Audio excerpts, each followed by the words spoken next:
What is going on, guys? Welcome back to another video. And as you can tell, based on what I'm wearing right now, suit and tie, we got a big one today. We have the second annual Bonnys Awards, the better NHL award show, the alternative NHL award show instead of just the standard most valuable player, best rookie, best defenseman, best goalie. We really get into the nitty gritty. We do some of like the worst. We do the worst general manager, worst head coach. We got 10 different awards to go through. I put it on my Twitter. I put it on my Instagram telling you guys to vote for the Bonnys Awards. And I personally was shocked at how many of you guys voted. Last year, we had 650 people vote. Shout out if you were one of those 650. We eclipsed 2,000 for the second annual Bonnie. So shout out you guys for doing your civic duty for the M-Bond community. I really appreciate it.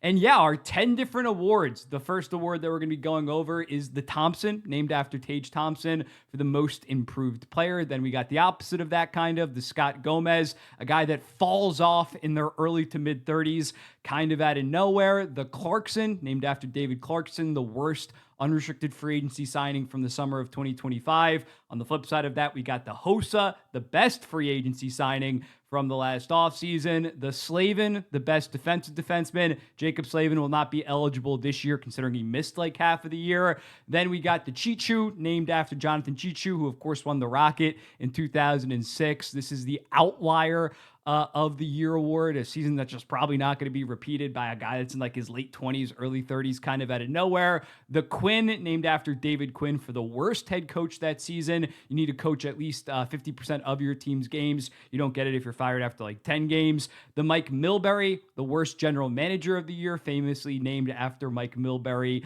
my New York Islanders general managers. Thankfully, when I was young and I don't remember those years where he traded away Chara, Spezza, Luongo, Olli Jokinen, and basically sent them into a decade of darkness in their own way. Then we got the Thompson, which is the Ryan O'Reilly, Tage Thompson deal. So Thompson is actually named after, two awards are named after Tage Thompson, but that is the biggest win-win deal. Of course, in that deal, Ryan O'Reilly goes to St. Louis Blues. They win the cup the following year. He's that elite number one center. And meanwhile, Tage Thompson became that star in Buffalo that helped them end their drought. Next up, we got the Naslund, which is the exact opposite of the Thompson, which is the most lopsided trade that year. Of course, Marcus Naslund was traded 1-for-1 back in 1996 for Alex Stojanov, who had 6 points in 45 games with the Penguins after the trade. Meanwhile, Naslund would go on to have a 3-year stretch where he was top 5 in Hart voting and first team all NHL and was an absolute beast in the early 2000s. And our final award, I kind of changed this award. This is now the Barkov. It is going to be the guy that everybody still says is underrated for some reason,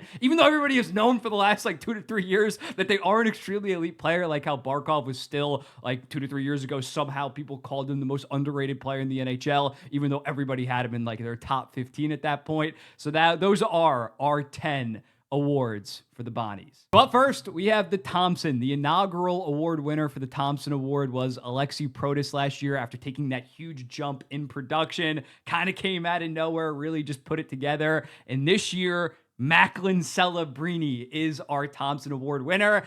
I hate sometimes when we talk about most improved and it's a guy that's expected to take a jump, like a first overall top 3 pick. But I think Celebrini is very valid here when it is a guy that went from, he didn't just go from a 63-point player to an 80-point player. He went from literally a top like 50 to 70 player in the NHL to like a top 10 player. So from that perspective, I think you guys were correct voting Mac and Celebrini for this. It's one of the biggest year 2 leaps that we've ever seen in NHL history. Second place, Uri Slavkovsky, again, also a first overall pick. I maybe wouldn't have him second, just because he'd shown like in back halves of the season that he could maybe be like a 70-point guy that he was this year. I still don't hate the pick. Josh Doan is interesting because I think that like he definitely improved this year, but he also just wasn't playing enough in Utah last year, where I think he could have had a really good stat line last year. If he did play, Cutter Gauthier, you can maybe say it's the coaching, but he took a sizable step within his development. And Leo Carlson is definitely a valid pick from that in that regard. When you look at some of the other guys that were up for voting, Colin Graff, Jackson Blake, Jamie Drysdale is a guy that I probably would have had top 5, kind of went from like an okay number 5 defenseman to a really good 2-way guy this season. But I think you got it right in terms of the winner. I think it's got to be Macklin Celebrini, 115 points after having 63 points the following year. He is the second Thompson winner. Next up, the Gomez Award for the biggest fall off last year. It was Chris Kreider, who went from 75 points all the way down to 30 points. He bounced back a little bit and is no longer washed up, but relative to that 2024 production, it did make some sense. And this year's winner is Frank Vetrano, who had only 9 points this year. He had 9 points. I could not believe it. I didn't realize. I guess I just wasn't really fully aware with what was going on in Anaheim. He did only play 50 games, but he's just been on a 2-year fat decline. He had that like 37 goal season, and now he's barely even cracking the lineup. JT Miller, it's kind of also been like a 2-year decline, but this was a really shocking season that he had this year. 53 points in 68 games for a guy that you expected to be your number one center this year. Morgan Riley was just an absolute disaster defensively this year. Philip Deneau's interesting, still pretty good defensively, but the offense kind of completely dried up. 21 points in 69 games this year. And then Neil Pionk at 8.2%. He obviously signed that big contract and then only had 12 points this year in 51 games. Some other guys that were up for nominations with this. Evgeny Dodonov had 1 goal in 24 games this year for New Jersey after having 20 and 20 last season in Dallas. Nino Ryder had 19 points in 60 games. Adam Lowry, also like Neil Pionk, signed a big deal at the start of the season, only had 21 points in 69 games. But yeah, I think Frank Vetrano is also the correct pick here now that he's putting up fourth line production for a guy that you re-signed after that 37 goal season and expected something out of him. And I think the top 3 you guys really hit out of the park. Philip Deneau, I maybe wouldn't have 4th, but yeah. Good job also as well. Shout out Frank Vetrano for being the biggest fall off this year. Next up, we got the Clarkson for the worst unrestricted free agency signing. Last year, it was a great race. We had Lindholm. We had Stamkos sucked in his first year. Brady Shea, Chandler Stevenson. Elias Lindholm ended up winning the award after he signed a 7-year deal at $7.75 million and had only 47 points in his first season and pretty shit analytics. There weren't as egregiously bad contracts this year, but Cody Ceci is walking away with a Bonnie for his 4-year deal at $4.5 million. He was better in like the back half of the season, but it's still pretty dog shit for like a bottom pair 32, 33-year-old defenseman. Mangiapane and Drouin both had to get dumped at the trade deadline. You had to basically attach assets in order to get half decent players for them. Ryan Lindgren, similar deal to CC, just maybe not as well known and not as bad this year. And then Dmitry Orlov checks in at 5th place. Solid offensively, but kind of a complete defensive liability. At this point, some other people that were up for nominations. Chris Tanev didn't score a goal all season, 3 years, $2.75 million. He is not really known for his offense, though. You could say that he was a good locker room presence and helped them make the playoffs. Jeff Skinner, 1 year, $3 million. Gustav Nyquist, 1 year, $3 million. Only 1-year deal, so it makes sense why they didn't get a lot of votes. And yeah, I think you guys also got this one correct. I think it's Ceci, Mangi. The top 4 is spot on. Those are all 4 horrendous contracts. I would maybe even move Drouin ahead of Lindgren just because, again, they had to move off him. They thought it was that bad. But another one that you guys knocked it out of the park, in my opinion, and this is one of my favorite awards. I don't even know if CC cracks the top 4 last year when you look at definitely not the top 3 with Shea, Stevenson, and Lindholm. So general managers are learning to a degree, or maybe just the free agency crop wasn't good enough, or they weren't that desperate to give out horrible contracts. So GMs, shout out you guys for not signing as bad of contracts, but Ken Holland, he finds a way to win himself a Bonnie as well as Cody Ceci. Okay, enough negativity. We're moving over to the positivity for the Marian Hossa best unrestricted free agency signing. He, of course, signed with the Chicago Blackhawks, went on to win 3 Stanley Cups with them. Last year's winner, Anthony Stolarz, 2 years, $2.5 million, had a great first season in Toronto, a .926 in 34 games. And this year's winner is Anthony Amantha, 2 Anthonys, Anthony squared in terms of the Hossa winners at this point. Makes sense. 30-goal season for him this year at $2.5 million. Probably played like a $7.5 million player guy solely this year. I don't think it's ridiculous to say that. Doesn't have the most term, and that's maybe where I could see you going with an Ehlers because it's 7 years, and he was really good for the final 3 quarters. I think I might just go with Ehlers just because of the term, but I still don't hate the Manta pick just because there's like a world where maybe Ehlers like doesn't age very well, especially with the skating. Once the skating slows down. So I get where you guys are coming from in that regard. Dan Vladar, definitely top 5 the way that he has played this year for Philadelphia and into the playoffs. Again, Ehlers was the one like actually good unrestricted free agent this summer because he's a little bit undersized, not the most physical. Carolina was able to get him for $8.5 million. Brazeau, also awesome and has that extra year. And then Connor Brown, he was solid like 20-20 this year for New Jersey. Fitzgerald ended up getting fired, but this was actually a pretty good signing for him. Some other picks for this was Dvorak's one-year deal at $5.4 million. He probably played with like a $6 or $7 million guy this year. Gavrikov 7x7. Team sucked on a whole, but I thought that he was very good as that stable defensive defenseman that they needed, as well as Pontus Holmberg, 2 years, $1.55 million. I probably would have him on this list. He's just so good defensively.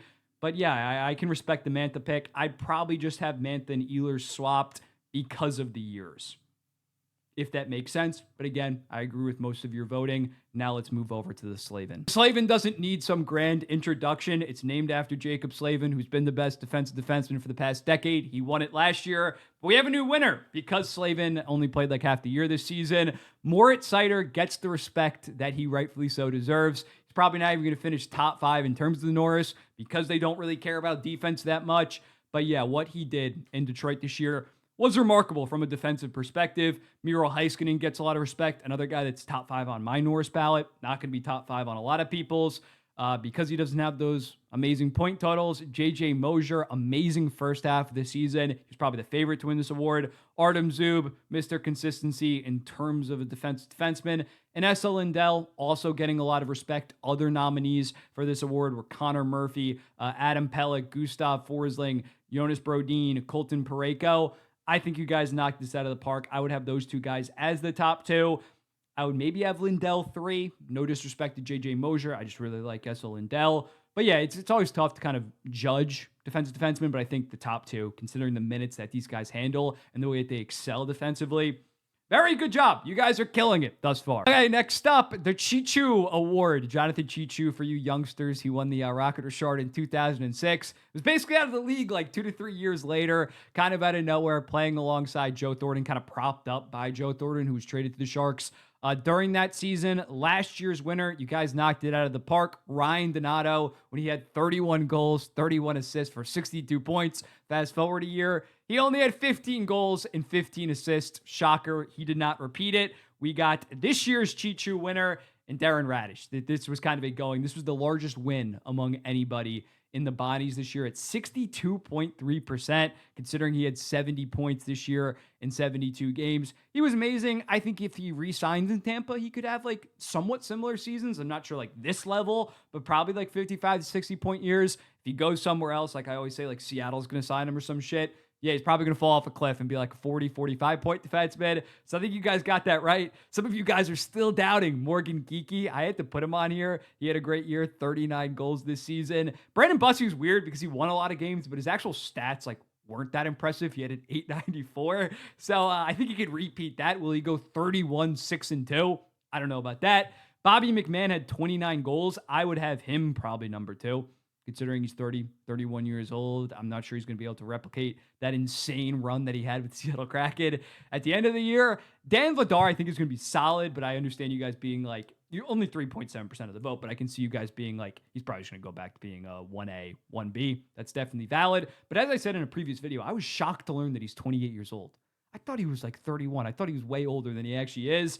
But yeah, you guys got this right. I would have not voted Morgan Geekie. He's going to be playing with David Pastrnak for the next like 3 to 4 years. You can kind of pencil him in for 30 and 30 seasons. Maybe not 39 goals, but I think he's just going to be a consistent 30 and 30, considering Boston doesn't really have anybody else. If anything, they might have James Higgins on that top line playing in between Geekie and Pasta going forward.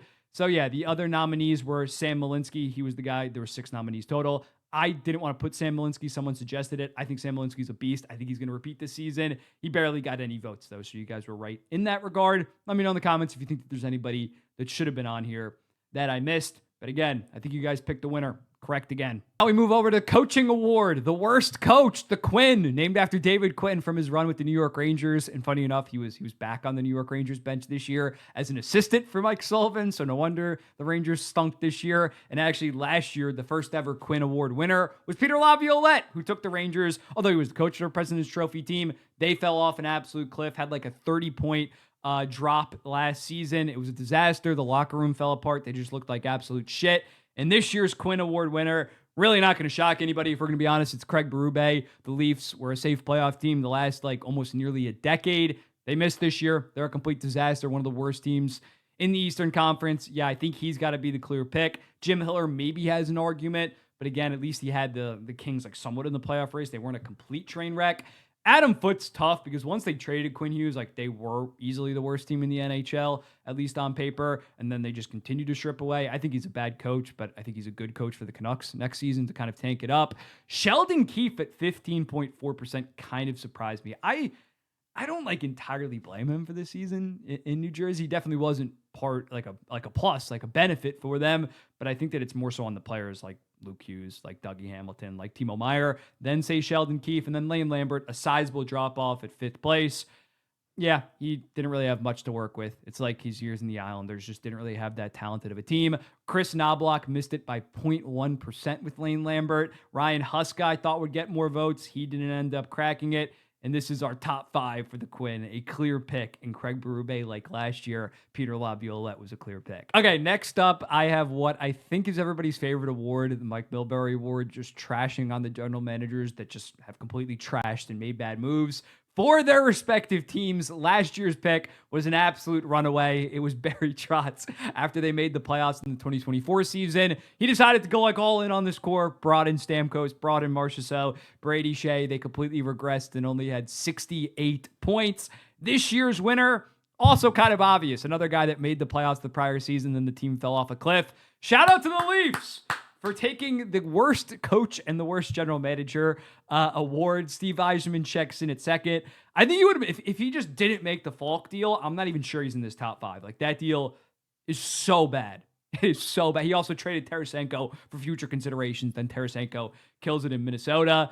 Yeah, Darsh also, if he doesn't do anything at the deadline, even if he does the Soucy and Plot deal and just doesn't trade for Shen, probably not cracking this list.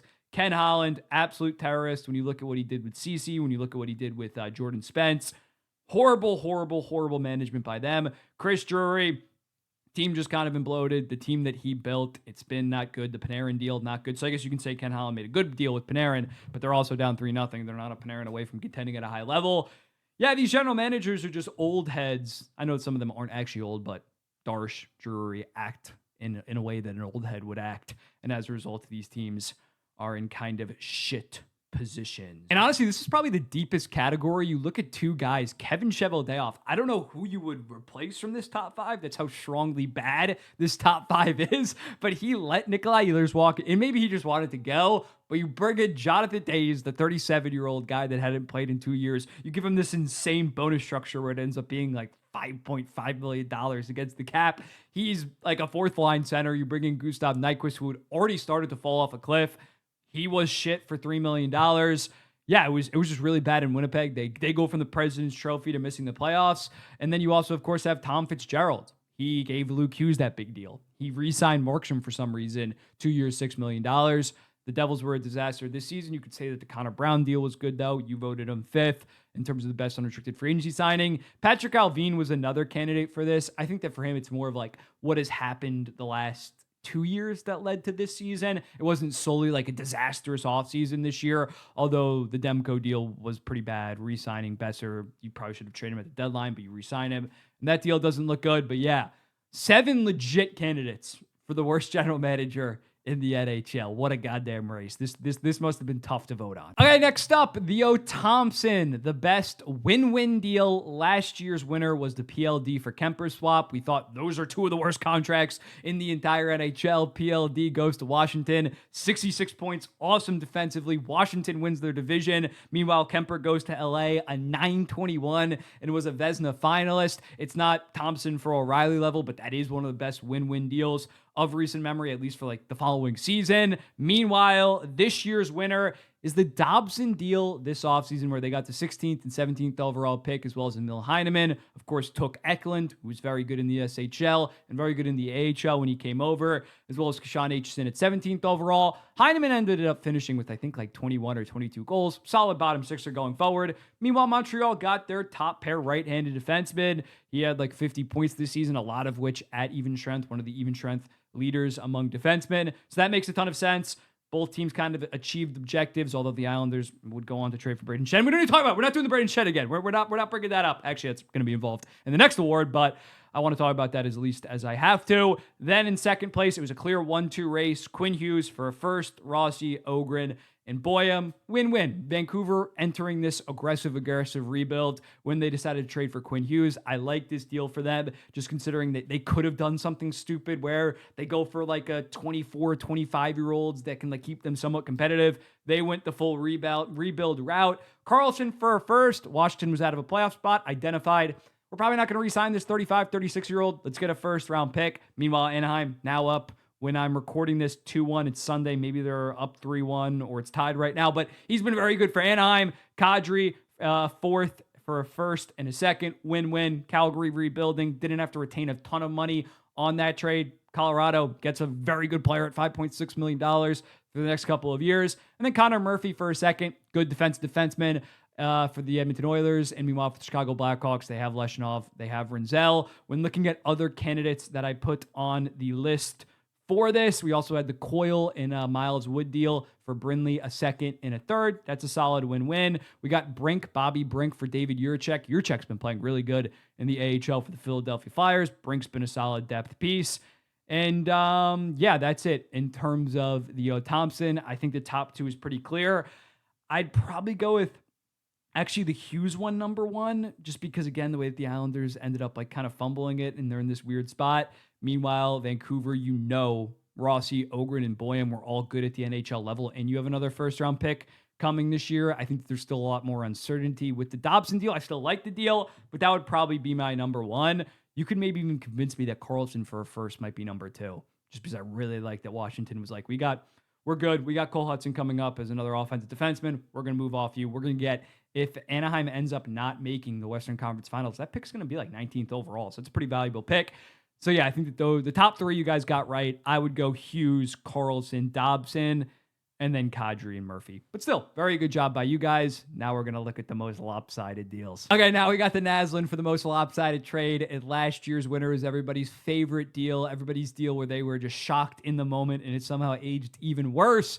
Jake Walman and a second-round pick for future considerations. Walman would go to San Jose, where he would have 32 points at 50 games, get traded to Edmonton for a 2026 first-round pick, which, again, if Edmonton loses in the first round, that pick's going to be 20th overall, and then he was pretty solid in Edmonton. Meanwhile, for Detroit, they decided to dump Walman's 2 years left at $3.4 million. Not even that much money for a team that already had pretty shit defenseman contracts. Detroit would miss the playoffs in 2025 and just burn a second-round pick for no reason. Okay, but without further ado, the most lopsided deal of this season, according to you guys, goes to the Panarin deal. This one was very close. There are a lot of good options I'm going to show. I put a lot of options on this.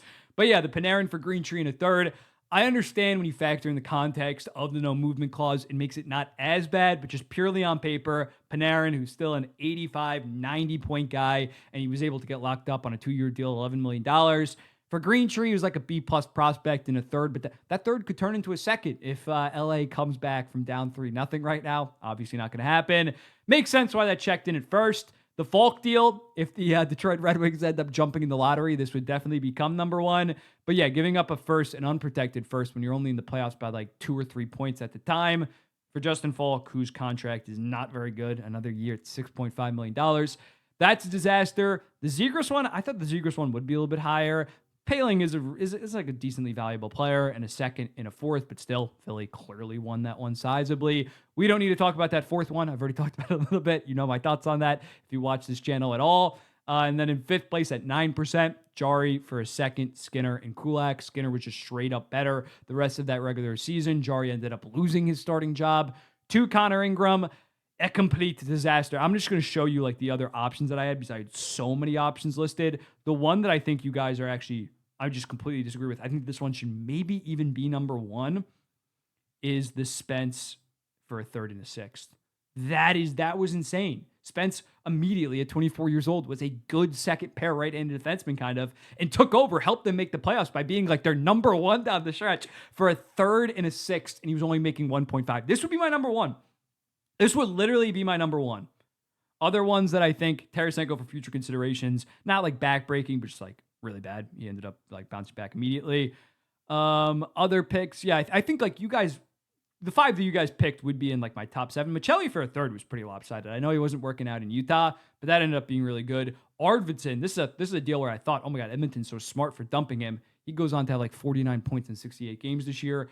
Kreider was pretty lopsided. Looked like maybe the front runner for the first like 2 months of the season. He slowed down, and at $6.5 million, it's not like amazing value. But yeah, I'm shocked that the Spence one was not higher. I think it was actually sixth. We'll go through the actual like, to show that I'm not bullshitting, the actual pie charts of every single question. But I think the Spence one probably going to be my number one. Like probably. At least again, you get Greentree in the Panarin deal. Falk, you don't like that first could end up busting. Buchnikov could end up being something. Or no, like maybe he doesn't become anything. Meanwhile, for Spence, like you had a 23-year-old right-handed defenseman that had very good underlying numbers, and you give up a third and sixth. That's the one that made no sense at the time, and it aged almost even poorly. But now we are going to be finishing it off with the Alexander Barkov Award, the most underrated player by casual fans. That's not really underrated at this point because everybody calls him underrated. And to kind of the surprise of nobody, Nick Suzuki ran away with this one. After a 100-point season where he's probably going to Selke, we can't call this guy underrated anymore. Everybody has him in their top 30 players. Yes, maybe we don't have him like top 15, top 20, but everybody knows Nick Suzuki is a beast at this point. He plays in one of the biggest markets. It's not like he's maybe Clayton Keller that plays in a smaller market, but also Clayton Keller, this is like year 4 of him putting up like 35 goals and point per game. Like we know Clayton Keller is very good. Matt Boldy, really, I think after that Olympic gold, definitely not saying he was underrated before, but you can't call him underrated at this point after that Olympic goal last night, had an overtime winner. Brandon Hagel, 2 years ago, valid underrated pick. But now, because he's been so good the last 2 regular seasons, not underrated anymore. Robert Thomas, actually, I think that he might somewhat be underrated. Like we were talking about trade like packages for him. People were underrating him. Not one of the most underrated players in the NHL, because a lot of people know Robert Thomas is an amazing passer.